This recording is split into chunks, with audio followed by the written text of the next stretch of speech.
Hello, everybody. I want to take a moment here and I want to just talk about just being successful at eating a healthy diet. And I eat a raw vegan diet, and it seems so unobtainable for people to be able to be 100% raw for a good amount of time.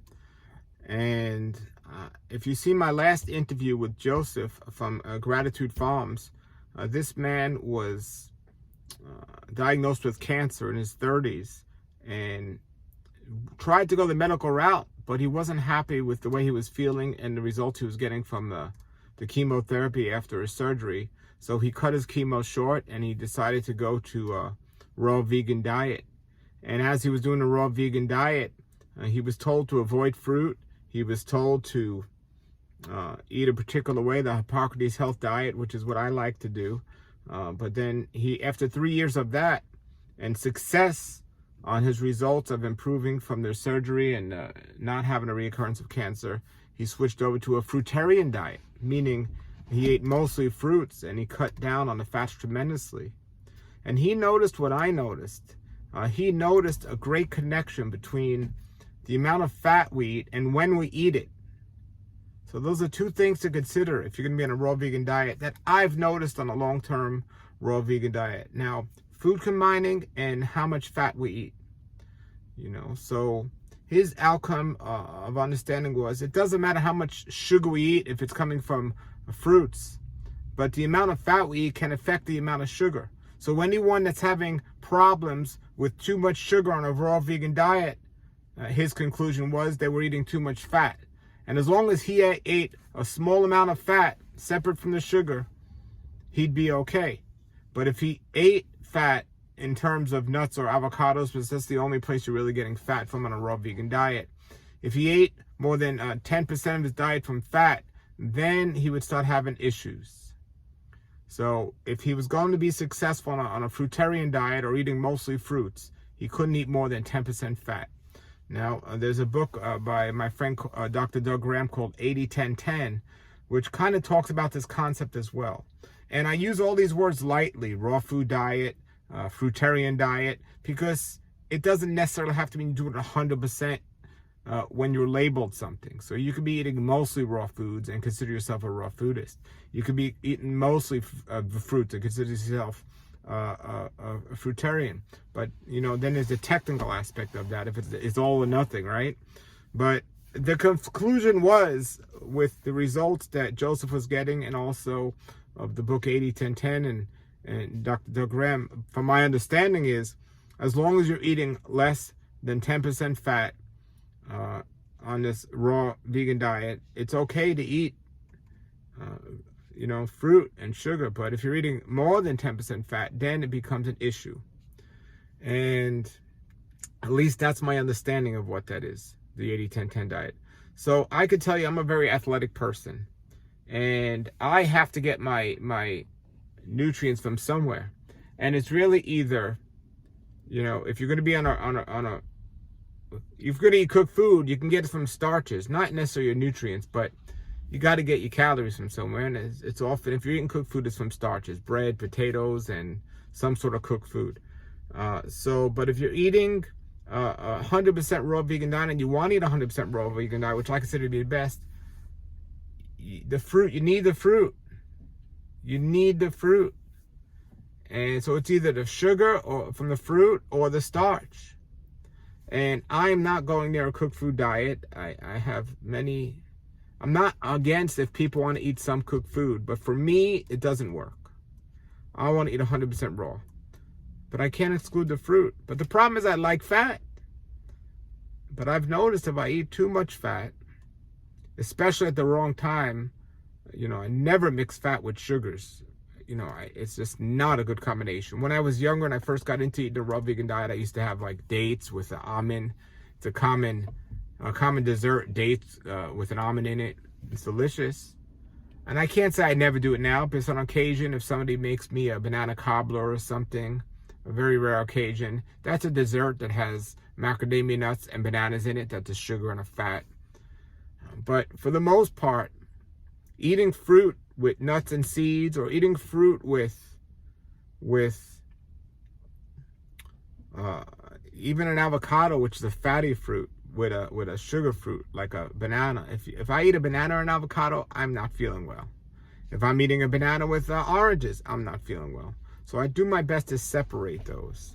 So these are things that, to consider as you get into long-term raw vegan. And me being very athletic, I like the path, and I'm coming to see more and more of the brilliancy of the 80-10-10 diet. I'm going to have Doug Graham on the show to talk to him about this. However, I also learned from Dr. Fred Bishy and from my experience and experience in general, that eating too much of anything is never a good thing. And I even asked Dr. Graham himself, can you eat too much of anything? He says, hence the words too much. Of course you can do too much of anything. So from my understanding, as long as you're actively, burning the calories you're taking in, you can get away with doing a lot. But there comes that point where you're taking in more than you're burning, and now it can possibly be an issue, along with the fat that changes the numbers up around. So this can get quite confusing.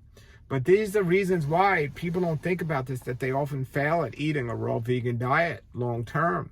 They're not feeling well. Well, many of them are eating a lot of recipes. They're eating a lot of fat mixed with sugar. They're eating way too much fat in general.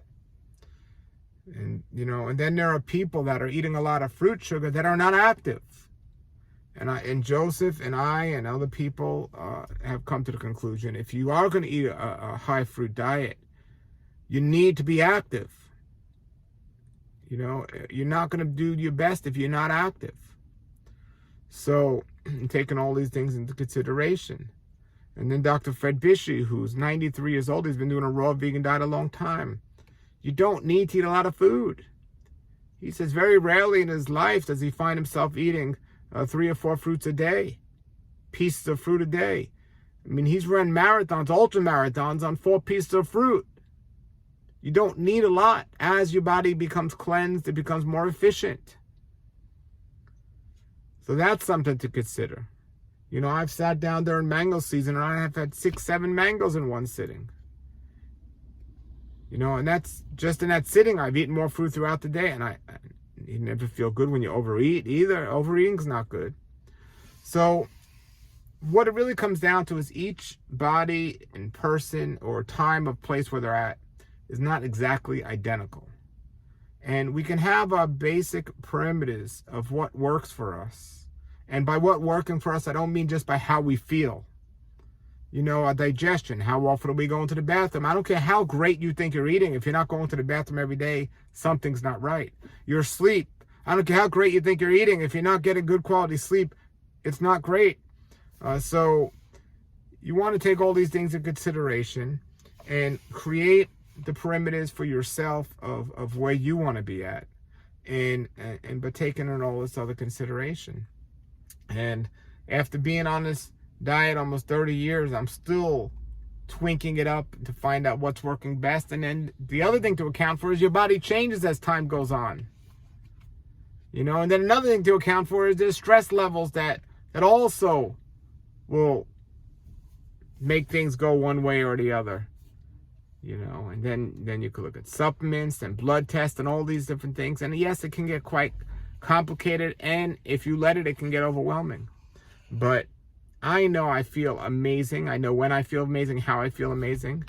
I do notice the healthier I get, the cleaner I get, the more I can figure out these answers, because the more my body's giving me true messages and not these false messages. So, for example, I know if I eat a certain amount of nuts, I get too full, and I don't want to eat, after that. I'm just too full. And if I eat those nuts as my fat or my meal and I'm done, that's great. But normally I'd like to eat fruit, and then, maybe in the late afternoon, my dinner. But if I eat any nuts in the afternoon, I'm not hungry for dinner. So you have to balance this out and figure this out. And it's fun. I mean, it's fun figuring out, but it's not fun getting sick. But it's fun feeling great. And, I think being active really just helps cleanse and so on. And then there's so many other aspects to this. And I try to interview all these people and try to help people figure it out and so on. And some of these people, you might like the way they sound. You might be enthusiastic. They might have enthusiasm to motivate you and create. Find who resonates with you and find what works for you and go with it. And so I'm just blessed that I know a lot of these people and I could have them on the show and I could help you figure it out. And I'm feeling wonderful, but you never know what's going to happen. So do your best. This is why I love exercising, because I don't know tomorrow if I break my leg, I can't use it. If I break my arm or my finger, I can't use it. So I want to use it now as much as I can. I'm not practicing to be disabled. I'm practicing to be as healthy as possible and go into the flow and see what happens. So, just figure it out for yourself, but use the information that's out there that people have figured out for themselves to try to help you or create some sort of model of what you should be doing. All right, put your comments or questions below. I'll be talking more about this in future videos. I'm going to have Fred Bishy, Doug Graham, and a bunch of other people talking about things they've learned over the years as well. Until then, everybody, thanks for your comments. Keep watching. Have a great day and a great world life. Nature's wealth, good for your health. This is the Raw Life Health Show. Raw Life, brighten up your life.